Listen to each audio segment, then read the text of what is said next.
Shalom, selamat kita bertemu dalam seri pelajaran Sekolah Sabat melalui rangkaian Edge CBN Malaysia, saluran Sekolah Sabat Anda.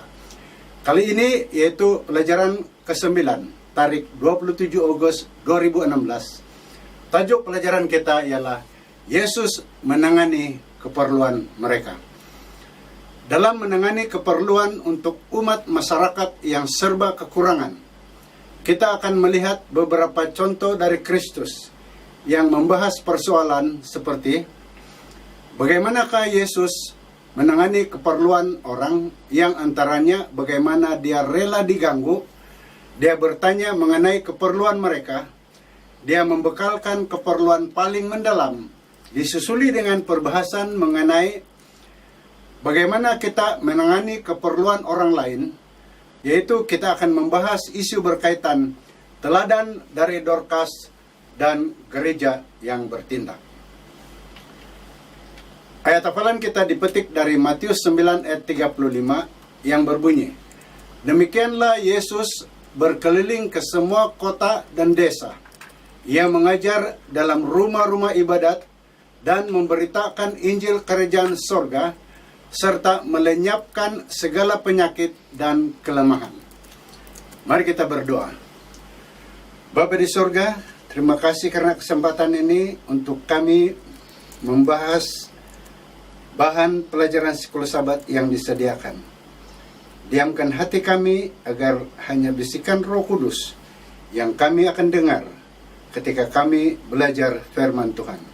Dalam nama Yesus kami berdoa. Amin.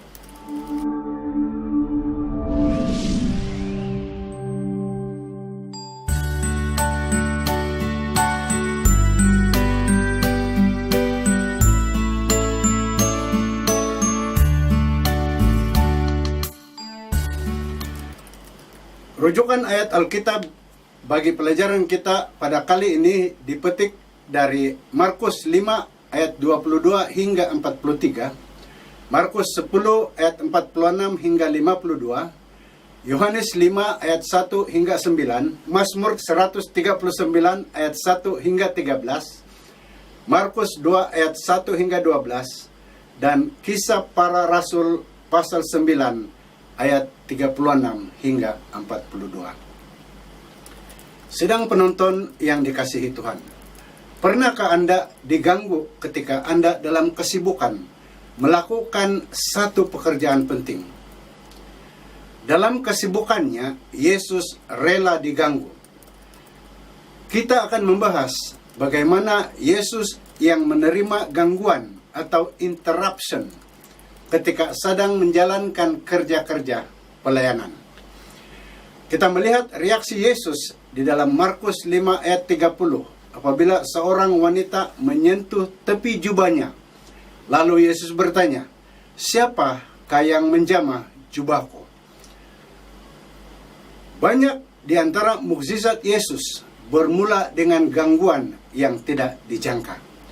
Semasa dalam perjalanan bersama Yairus untuk pergi menyembuhkan anak perempuannya, dia diganggu oleh perempuan yang sudah 12 tahun lamanya mengalami penyakit pendarahan. Ketika berkhutbah di dalam sebuah rumah, Yesus diganggu oleh 4 pemuda yang menurunkan seorang pesakit lumpuh dari atap rumah tersebut. Dan ketika sedang berkhutbah di dalam sebuah sinagog, Yesus diganggu oleh seorang yang dirasuk setan.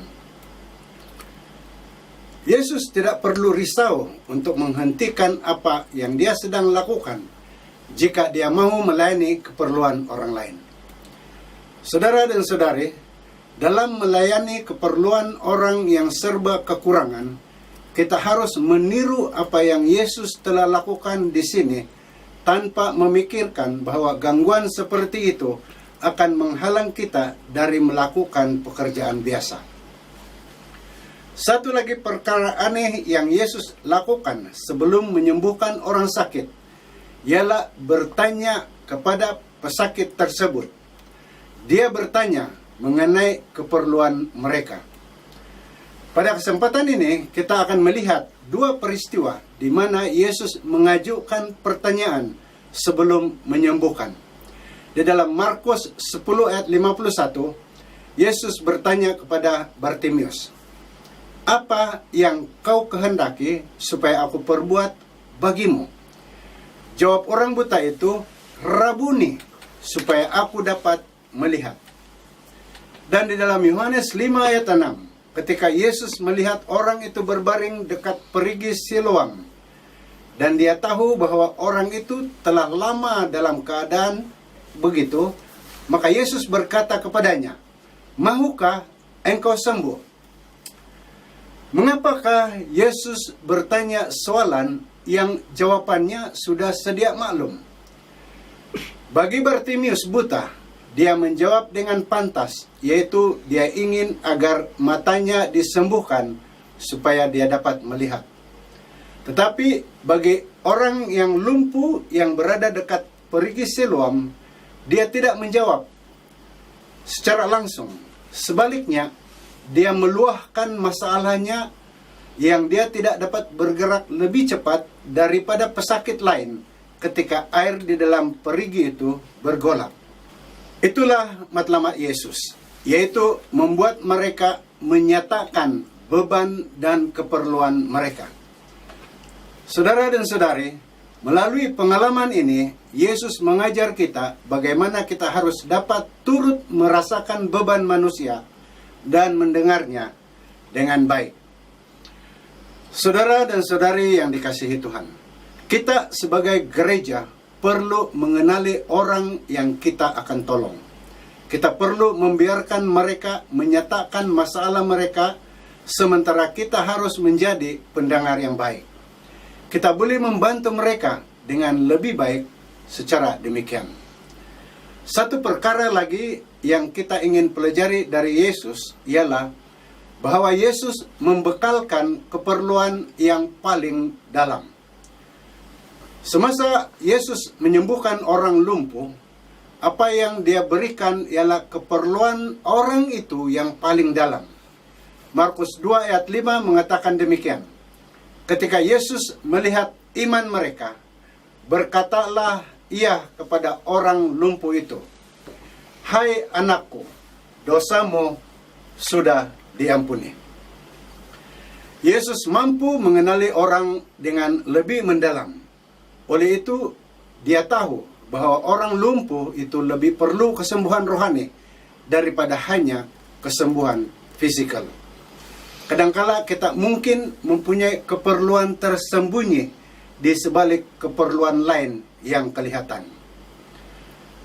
Saudara penonton yang dihormati, walaupun kita tidak memiliki kebolehan seperti Yesus untuk mengenali perkara yang paling dalam, namun kuasa Roh Suci boleh menolong kita melihat keperluan tersembunyi yang ada pada orang lain. Yaitu keperluan paling dalam ialah pengampunan dan rahmat ilahi.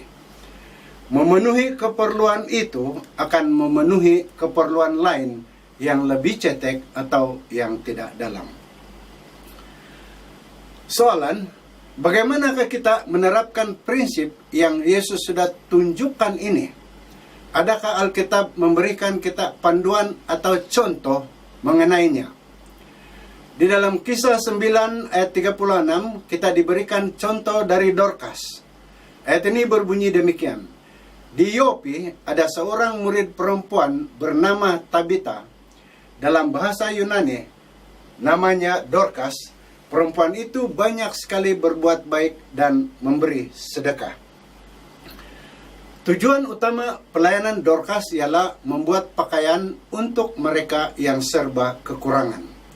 Kisah Para Rasul 9 ayat 41 menjelaskan bahwa pelayanannya membantu dua kelompok masyarakat, yaitu umat saleh atau anggota gereja, dan juga para janda yang terdiri daripada anggota gereja dan juga yang bukan anggota gereja. Kisah mengenai Dorcas menunjukkan dengan jelas sikap penyayang yang menggerakkan hatinya.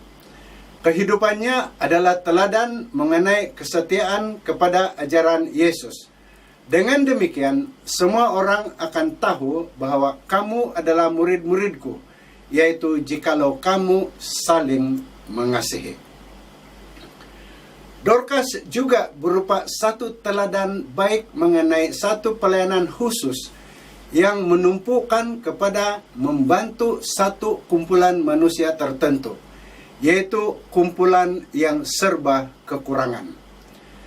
Penerapan prinsip ini juga melibatkan gereja yang bertindak. Satu perkara yang harus kita ingat sebelum merencanakan sesuatu plan tindakan untuk dilaksanakan oleh gereja, yaitu nasihat penting terdapat di dalam Amsal 16 ayat 3 yang berbunyi demikian. Serahkanlah perbuatanmu kepada Tuhan, maka terlaksanalah segala rencanamu. Lukas 14 ayat 25 hingga 35 memberikan kita garis panduan mengenai langkah-langkah yang harus kita turuti untuk dapat melaksanakan misi kita. Terdapat dua cadangan plan tindakan yang kita boleh laksanakan. Pertama, menjadi murid atau disciples. Dan yang kedua, rencanakan plan tindakan dalam dua cara.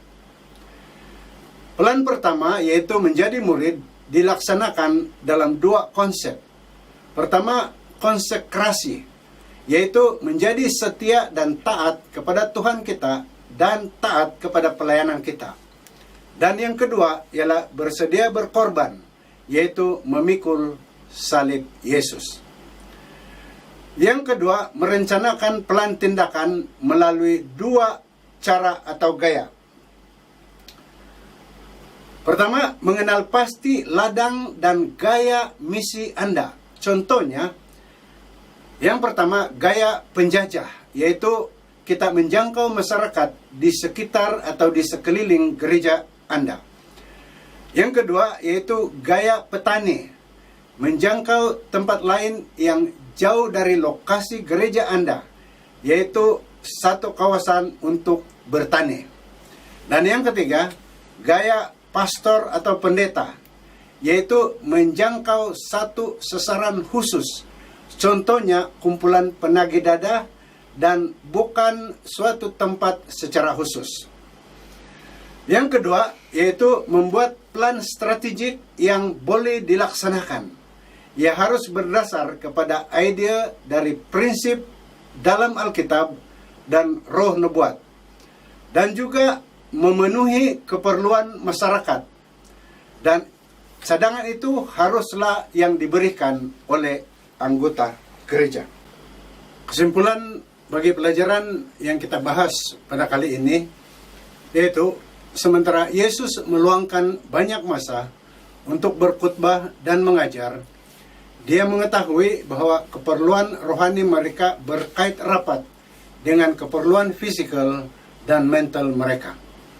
Pelayanan yang berkesan hari ini haruslah mengikuti teladan Kristus dan menangani keperluan seseorang secara menyeluruh, yaitu keperluan fisikal, keperluan mental, dan juga keperluan spiritual.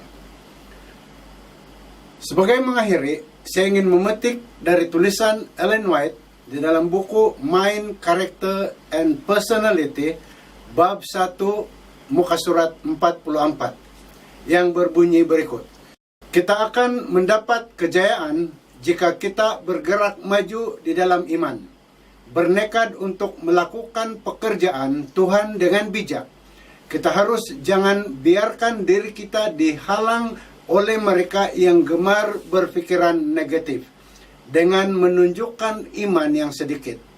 Pekerjaan misionari Tuhan harus dimajukan oleh umat yang banyak beriman dan yang bertumbuh dengan kuasa dan kecekapan. Shalom, dan kita bertemu lagi melalui rancangan yang akan datang. Tuhan memberkati. Mari kita berdoa. Bapa di surga, terima kasih di atas firman Tuhan yang sudah kami pelajari, serta garis panduan yang perlu kami turuti dalam usaha kami membantu pekerjaan Tuhan. Dengan kuasa Roh Kudus Tuhan, biarlah itu dapat kami terapkan di dalam program kami, di rumah dan di gereja. Dalam nama Yesus kami berdoa. Amin.